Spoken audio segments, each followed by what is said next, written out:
बंधु नमस्कार। तो कुंभ राशि वालों, कैसे हैं आप लोग। उम्मीद करते हैं महामाई मां बगलामुखी की कृपा और आशीर्वाद से बहुत अच्छे होंगे, कुशल मंगल होंगे। तो कुंभ राशि वालों जरा ध्यान से सुनिए। 1 से 7 जून भूल कर भी मत जाना इन 3 स्थानों पर, वरना आप अपने जीवन में खुद मुसीबत को लेकर आएंगे। ग्रहों की कुदृष्टि आपके जीवन को बर्बाद कर देगी और देवी देवताओं का भी आपको श्राप लगेगा। खास तौर से जो आपके आराध्य देव हैं, वे आप पर अपनी जो कृपा दृष्टि बरसाने वाले हैं वे नहीं बरसाएंगे, साथ ही आपसे क्रोधित भी हो सकते हैं और आपके ऊपर से उनकी कृपा हट सकती है। कहने का मतलब यह है कि ये 3 जगहें कलयुग में श्रापित मानी जाती हैं और इन 3 जगहों पर जाने वाला व्यक्ति कभी भी दैवीय कृपा का और सौभाग्य का कारक तो नहीं बन पाता है। इसका कारण पुराणों में भी स्पष्ट तौर पर बताया गया है और ज्योतिष शास्त्र में भी इसका वर्णन खूब देखने को मिलता है। हम आगे कार्यक्रम में आपको इसके विषय में विस्तार से बताएंगे, लेकिन हम आपको बता दें कि 7 जून को मंगल का राशि परिवर्तन है। बड़े लंबे समय के बाद, यानी 3 अप्रैल से इंतजार चल रहा था जब से मंगल नीच राशि यानी कर्क राशि में गोचर कर रहे थे, तब से जातकों के जीवन में परेशानियां एक के बाद एक चली आ रही थी। अब उनका अंत होने वाला है। सौभाग्य का दरवाजा खुलने वाला है। मंगल पूरी कुंडली की, पूरी राशि चक्र की ऊर्जा है, एनर्जी है। वो अपने आप में एक लड़ाकू है, एक सैनिक है। लड़ाकू से मतलब है कि हर एक स्थिति में आगे बढ़ना जानता है।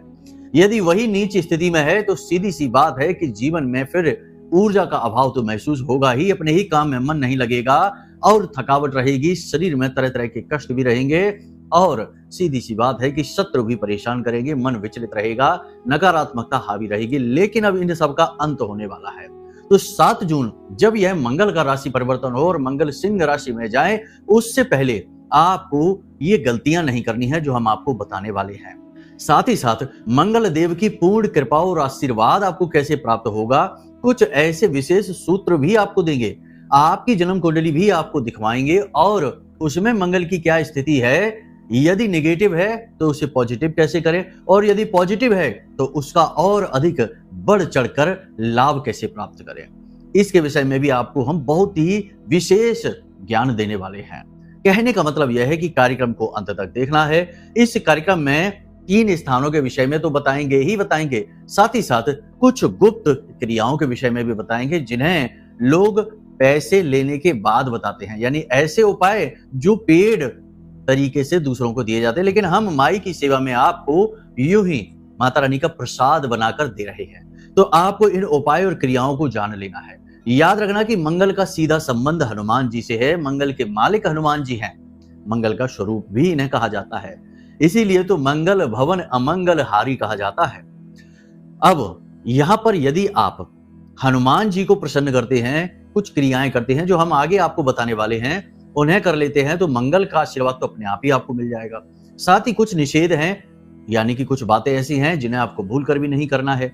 इसी के साथ साथ 7 जून के बाद आपके जीवन में क्या घटित होगा, कैसे आपको उसका लाभ मिलेगा और कैसे आप आने वाले जो लाभ हैं आपके जीवन में, जो खुशियां हैं, उन्हें और आप अधिक से अधिक बढ़ा पाएंगे, इसी विषय पर आज के इस कार्यक्रम में हम चर्चा करने वाले हैं। बड़ा ही महत्वपूर्ण कार्यक्रम है। एक बात यहां पर हम आपको स्पष्ट तौर पर बता दें कि जो भी व्यक्ति आज इस कार्यक्रम को पूरा देख लेगा, 100% जून का महीना उसके जीवन का सबसे सुंदर महीना बनने जा रहा है।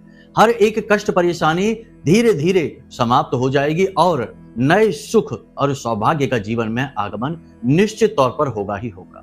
क्योंकि जब आप अपने ऊपर से नकारात्मकता को हटाने में कामयाब हो जाएंगे, और यह होगा केवल मंगल की सहायता से और किसी की सहायता से नहीं, तो फिर क्यों नहीं आपके जीवन में सौभाग्य आएगा। यह पूरा वर्ष ही 2025 मंगल को समर्पित है, हनुमान जी को समर्पित है। तो ऐसे में इस पूरे वर्ष लाभ प्राप्त करने के लिए भी इस कार्यक्रम को पूरा देखना अति आवश्यक बन जाता है। बंधु, उम्मीद करते हैं कि आप हमारी मेहनत को सराहेंगे, कार्यक्रम में अंत तक अवश्य ठहरेंगे और जो बातें हम आपको बताने जा रहे हैं, इन बातों को बिल्कुल भी हल्के में मत लेना। ये बहुत ही बारीक, बहुत ही शक्तिशाली, महत्वपूर्ण बातें हैं। आपने चाहे लाख उपाय पहले कर लिए हो, फलित ना हुए हो, लेकिन आज जो क्रिया उपाय हम आपको बताने जा रहे हैं वे 100% फलित होंगे। तो पूर्ण विश्वास के साथ इस कार्यक्रम को देखें। चलिए माता रानी को याद करते हुए कार्यक्रम को शुरू करते हैं। कमेंट बॉक्स में पूरे भक्ति भाव के साथ लिख डालिए, जय मां बगलामुखी कृपा करो। महामाई निश्चित तौर पर आपके ऊपर कृपा कर चुकी हैं, तभी यह कार्यक्रम सही समय पर आपके पास पहुंचा है। तो अब माई को अपना आभार और व्यक्त करिए। कमेंट बॉक्स में लिखिए कि मैं भी माई के परिवार का हिस्सा हूं। ये कार्यक्रम माई के धाम से प्रसारित हो रहा है। इसमें बताएगी हर एक बात की जिम्मेदारी हम लेते हैं कि ये बातें प्रमाणित हैं और माई के धाम से जुड़ने का, माई से जुड़ने का यह अवसर आपके पास खुद चलकर आ गया है। तो चलिए कमेंट बॉक्स में लिख डालिए। अब अपने मूल विषय को शुरू करते हैं, ध्यान से सुनिए। प्यारे मित्रों, हमारे अत्यंत प्रिय और परम पूज्य अमिताचार्य जी के पास माँ बगलामुखी और माँ भद्रकाली की साधनाओं का वर्षों का अनुभव है और माता रानी की इनके ऊपर पूर्ण कृपा और सिद्धि है। आचार्य जी ने अपने सटीक कुंडली विश्लेषण और श्रेष्ठतम उपायों के माध्यम से हजारों लोगों के जीवन को खुशियों से भरा है। आचार्य जी का कुंडली विश्लेषण और उपाय करवाने का तरीका इतना अद्भुत है कि जीवन के हर एक दुख और कष्ट का कारण जड़ से ही समाप्त हो जाता है। फिर समस्या चाहे जैसी भी हो, कर्जा बहुत बढ़ गया हो, व्यापार चल नहीं रहा हो, बीमारियों में आप बर्बाद हो चुके हो, रिश्तों में प्रेम समाप्त हो चुका हो, या फिर नौकरी ही ना मिल रही हो, विवाह में देरी होती हो, कैसी भी समस्या हो, इन समस्याओं का कारण क्या है, कौन सी महादशा परेशान कर रही है, कौन सा दोष लगा हुआ है, सब कुछ आचार्य जी इतना सटीक बताते हैं कि वर्षों वर्ष के दुख कुछ ही दिनों में समाप्त हो जाते हैं। अगर आपके जीवन में भी कोई ऐसी संकट की घड़ी है तो यही सही समय है जब आप पूज्य आचार्य जी के हाथों से अपनी कुंडली का विश्लेषण करवाएं और वर्षों से चल रहे दुखों और संकटों के इस चक्र से बाहर निकल जाए। प्यारे मित्रों, अभी वीडियो में दिए गए नंबरों पर फोन करिए और अपनी कुंडली का श्रेष्ठतम आकलन करवा डालिए। जिंदगी बदलने का ये सबसे बड़ा मौका हाथ से मत जाने दीजिएगा। जय माई की। महामाई आपका कल्याण करे। सबसे पहले तो आपको हम बता दें कि आज अभी जब आप इस कार्यक्रम को देख रहे हैं, अभी से ही तैयारी शुरू कर दीजिए मंगल के गोचर के बाद आने वाले शुभ समय की। क्योंकि अगर आपने अभी से अपनी निगेटिविटी को हटाने की कोशिश नहीं की तो हो सकता है कि इस गोचर का भी आपके ऊपर कोई विशेष प्रभाव ही ना पड़े। फिर आप बोलेंगे कि गुरुजी आपने तो कहा था कि बड़ा जीवन में अच्छा होगा, सब कुछ ठीक होगा, लेकिन कुछ भी तो हो नहीं रहा। तो बस कारण यही है कि बात पूरी तरह से समझ लिया करिए और इन बातों के पीछे छिपे हुए रहस्य को जानने की कोशिश करिए और जो बातें बता रहे हैं उन बातों को ठीक तरीके से जीवन में उतारिए। फिर देखिए कैसे बदलाव निश्चित तौर पर आते हैं। अरे भाई, हजारों लोगों के जीवन में जब बदलाव आए हैं तो आप कोई अलग थोड़े ही हैं, आपके जीवन में भी आएंगे। तो कहने का मतलब यह है कि ध्यान से सुनिए, तैयारी अभी से करनी है। आज जब आप इस कार्यक्रम को देख रहे हैं तो आज से ही 3 बातों का संकल्प ले लीजिए। पहला कि अनुशासन में रहेंगे, यानी रोज स्नान करेंगे, सूर्योदय से पहले जागेंगे, सूर्य को जल अवश्य देंगे। यह बेहद आवश्यक है क्योंकि सूर्य देवता की ही राशि में, सिंह राशि में मंगल का गोचर होने वाला है। तो सूर्य को जल देना अति आवश्यक हो जाता है। सूर्य के सेनापति हैं मंगल देव, तो सूर्य देवता को जल जरूर समर्पित करेंगे। पहला तो ये नियम। दूसरा नियम यह है कि प्रतिदिन योग, प्राणायाम, आध्यात्म, कसरत थोड़ी बहुत जरूर करेंगे। थोड़ा बहुत बॉडी का मूवमेंट अवश्य करेंगे। देखिए, मंगल एक सैनिक है और सैनिक की पहली मांग होती है कि वह शारीरिक तौर पर फिट रहे, मानसिक तौर पर स्वस्थ और एकाग्र रहे। जिनका मंगल खराब होता है उनकी पहचान ही यही है कि उनका पेट बहुत सारा बाहर आ जाता है, शरीर में स्थूलता बढ़ जाती है और एकाग्रता भंग हो जाती है। सोशल मीडिया पर और फालतू के कार्यों में जरूरत से ज्यादा समय बिताने लगते हैं। मंगल खराब है इसी वजह से। तो आपको ठीक इसका उलट करना है। फालतू के कार्यों में अपनी एनर्जी को वेस्ट नहीं करना है। सोशल मीडिया पर भी ज्यादा से ज्यादा समय नहीं बिताना। थोड़ा बहुत ही मनोरंजन कर लो, जितना मनोरंजन के लिए समय नियत होता है उतना। ये नहीं कि काम जरूरी पड़ा है और उसे छोड़कर सोशल मीडिया पर लगे हुए हैं, ये नहीं करना है, ठीक है। और थोड़ी बहुत कसरत, मूवमेंट और ध्यान केंद्रित करना। आंख बंद करके 10-5 मिनट 15 मिनट के लिए बैठना है, एकाग्र होने की कोशिश करना है। ये बातें बिल्कुल प्रैक्टिकल हैं, इन्हें आप करेंगे, इनके परिणाम आप महसूस करेंगे। ये कोई लिखी पढ़ी बातें, सुनी सुनाई बातें नहीं हैं, हमारे भी अभ्यास की बातें हैं और कई लोगों को हमने कराए हैं अभ्यास, उन्हें भी इससे बड़े लाभ मिले हैं, तब हम आपको ये बातें बता रहे हैं। तो आपको ये दूसरा। तीसरा, किसी भी प्रकार का नशा नहीं करेंगे। किसी भी प्रकार का नशा, शराब है और दुनिया भर का जाने क्या क्या है। अब हम तो इतना नहीं आपको बता पाएंगे, हमारा क्षेत्र नहीं है ना ये, इसलिए कह रहे हैं। तो कुल मिलाकर किसी भी प्रकार का नशा नहीं करेंगे। लेकिन नशा यदि सकारात्मक है, अब कैसा नशा? काम करने का नशा है, कुछ अच्छा बड़ा करने का नशा है, व्यायाम करने का नशा है, तो इसे अवश्य करना है। पॉजिटिव हैबिट कहते हैं इसको। तो ऐसी आदतें जो सकारात्मक हैं उन्हें जरूर आजमाना है, लेकिन जो ये व्यसन है, निम्न स्तरीय व्यसन है, इन्हें आपको त्याग देना है। ये 3 काम का संकल्प आप आज अभी इसी समय से ले लीजिए। आपका मंगल आधे से ज्यादा तो यहीं पर सही हो गया, क्योंकि आपने व्यवहार में इसे उतार लिया। उपाय से कहीं ज्यादा प्रबल होता है व्यवहार, क्योंकि ये हमारा कर्म बन जाता है और कर्म प्रधान तो पूरा विश्व ही है, तो कर्म बन गया। ठीक है, पहली चीज तो ये। दूसरी चीज ये कि आज से या कल से जब आपको ये कार्यक्रम सुनने को मिल रहा है, उसके बाद जितना हो सके उतना जल्द से जल्द 1 मुट्ठी मसूर की दाल रोज फूलने के लिए डालिए। रात्रि के समय, प्रतिदिन रात्रि के समय फूलने के लिए 1 मुट्ठी मसूर की दाल जरूर डालिए, और रोज सुबह इस मसूर की दाल को गाय को खाने के लिए दे दो। अब गाय यदि नहीं है तो छत पर भी डाल सकते हैं चिड़ियों को चुगने के लिए। चिड़िया तो सबके यहाँ आती ही हैं। कुल मिलाकर यह है कि या तो गाय को या पक्षियों को ये हम भोजन कराएंगे। गाय को जब आप भोजन कराएं तो गाय के शरीर में हर एक भाग में देवी देवताओं का वास माना गया है। उदाहरण के लिए समझे तो मस्तक पर ब्रह्मा का वास है, सींगों पर शिव और नारायण का वास है, और कानों में अश्विनी कुमार का वास माना जाता है। इस प्रकार अलग अलग भाग में अलग अलग देवी देवताओं का वास माना जाता है। तो जो पूंछ का भाग है वहां हनुमान जी का वास माना जाता है। तो जब आप गाय को यह मसूर की दाल खिला रहे हो, उस समय गाय का एक फेरा लगाइए और उसकी पूंछ को स्पर्श जरूर कर लेना। ठीक है, देखो जो बातें हैं वास्तविक हैं, इन्हें कोई आपको बताएगा नहीं। हम पहले ही कह चुके हैं कि ये बातें लोग गुप्त रखते हैं, जिससे पैसे मिलते हैं उसे बताते हैं, मुफ्त में नहीं बताते हैं, लेकिन ये चीजें काम करती हैं। गाय के पूंछ के भाग को आपको स्पर्श करना है और फेरा लगा के आ जाना है। आपका मंगल अनुकूल होता चला जाएगा, और जैसे ही यह सूर्य की राशि यानी कि सिंह राशि में प्रवेश करेगा, आपके जीवन में चमत्कार घटित होने शुरू हो जाएंगे।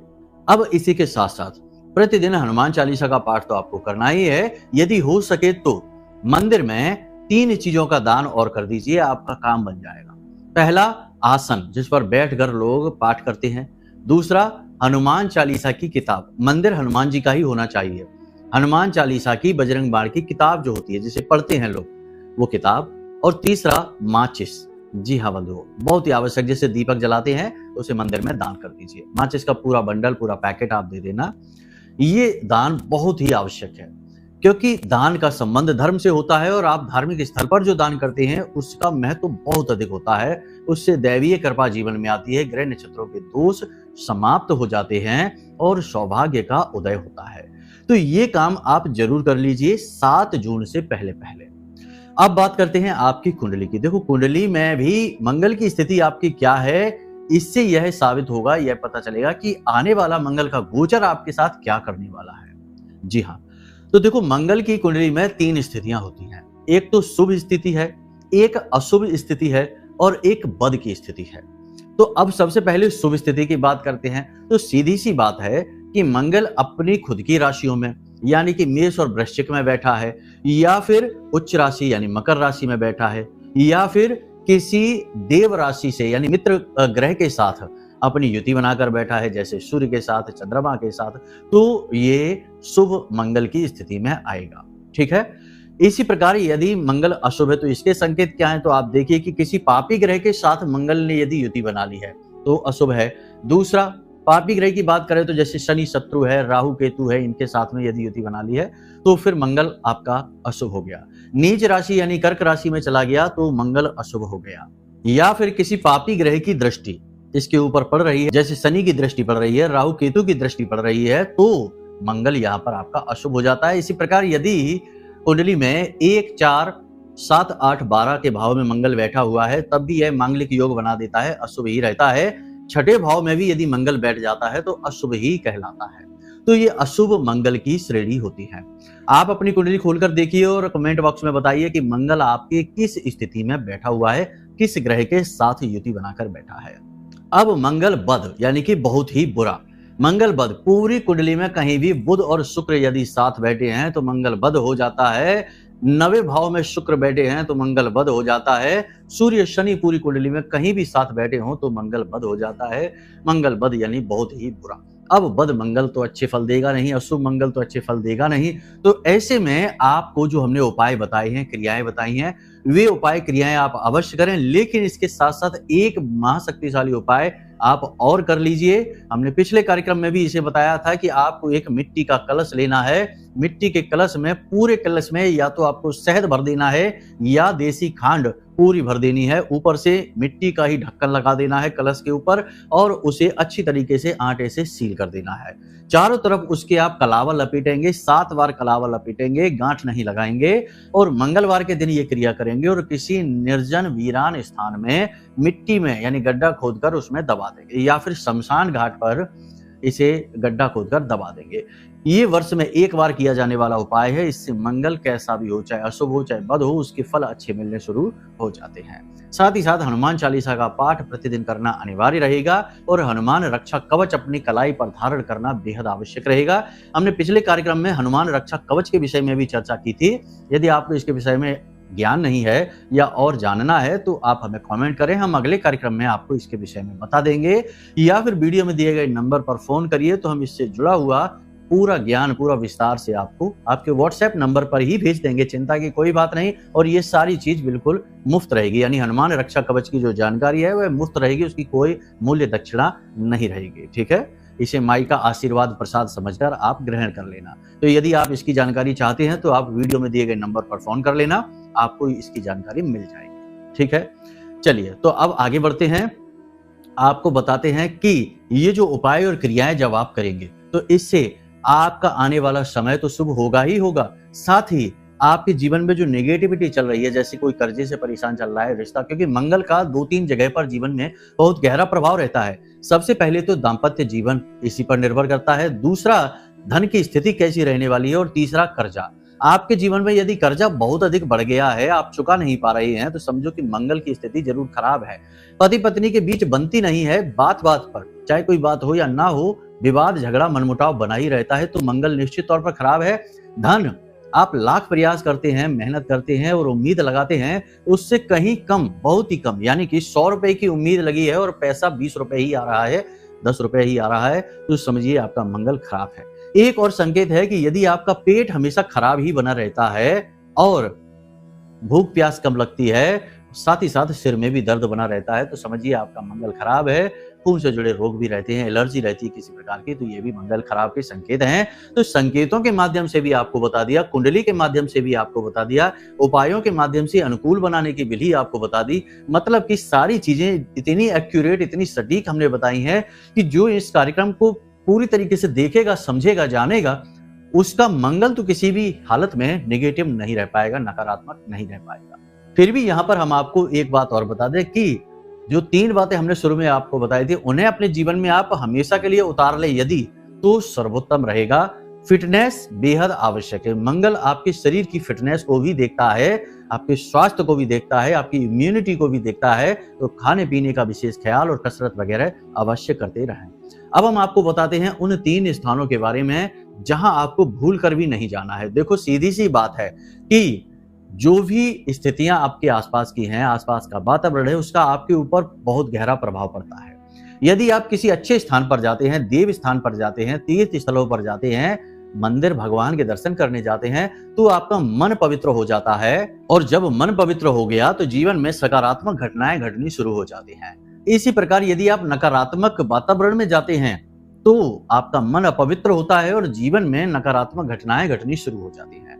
तो आपको कौन सी 3 जगहों पर नहीं जाना है? सबसे पहली जगह जहां जुआ, शराब, सट्टेबाजी, मांसाहार की बातें हो रही हैं या ये सब किया जा रहा है, ऐसे स्थान पर आपको भूल कर भी नहीं जाना है। कलयुग में इस स्थान का विशेष निषेध कहा गया है। महाराज परीक्षित से जब कलयुग ने स्थान मांगे तो कलयुग को 4 स्थान भगवान ने नियत किए। उनमें से एक स्थान यह भी था कि जहां शराब पी जाती है, जहां उल्टे सीधे कुकर्म किए जा रहे हैं, लंपटबाजी वाली बातें हो रही, यानी कि एक दूसरे की चुगलियां हो रही हैं, उस स्थान पर कलयुग का वास होता है। वहां आपको भूल कर भी नहीं जाना है जहां शराब वगैरह पी जा रही है, ऐसे स्थान पर नहीं जाना है। यहां पर जाने से आपका मंगल पूरी तरह से प्रतिकूल हो जाएगा और राहु का प्रभाव आपके ऊपर बढ़ जाएगा और मंगल राहु का शत्रु है। तो जब राहु का प्रभाव आपके ऊपर बढ़ेगा तो कहीं ना कहीं मंगल आपका दूषित हो ही जाएगा।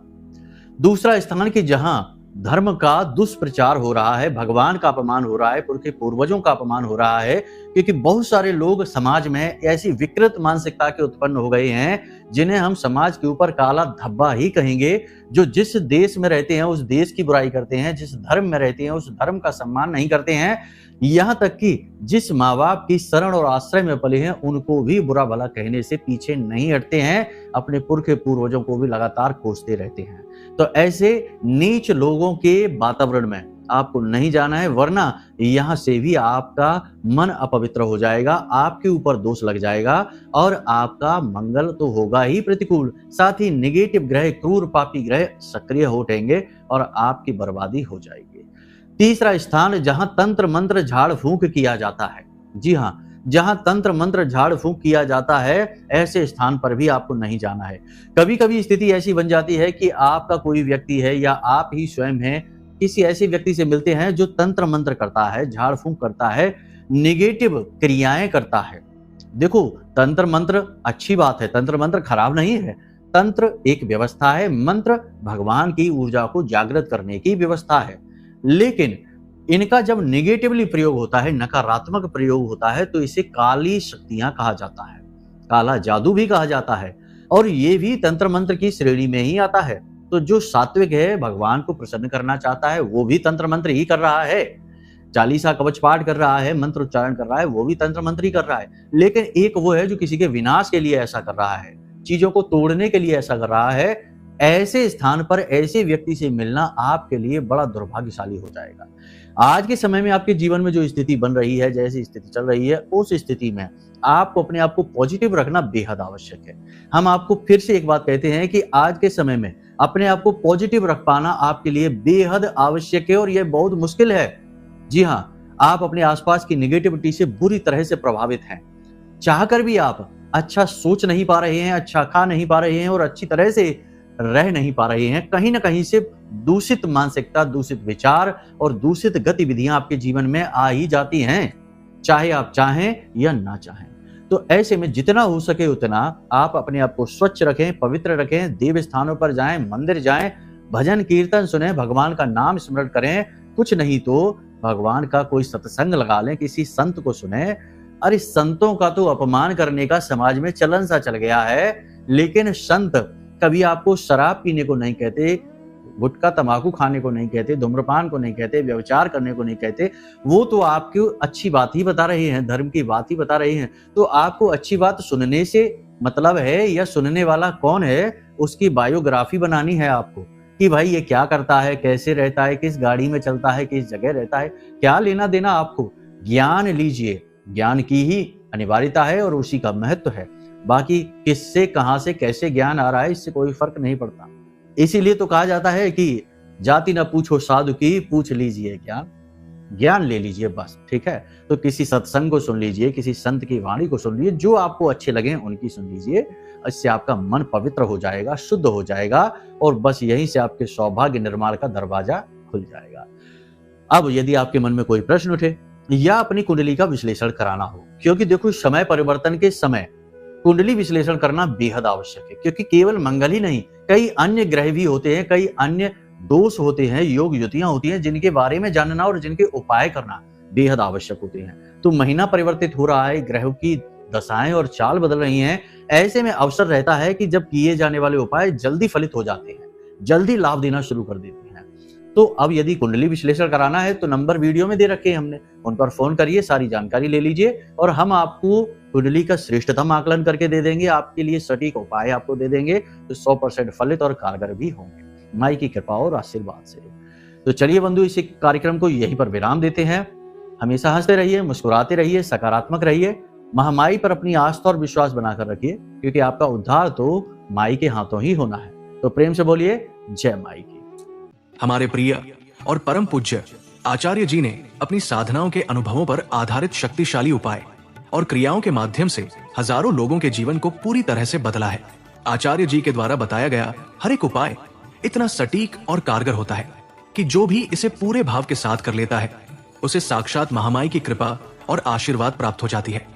इसलिए निसंकोच इन उपायों को पूरे भाव के साथ करिए, आपका कल्याण होगा। जय माई की।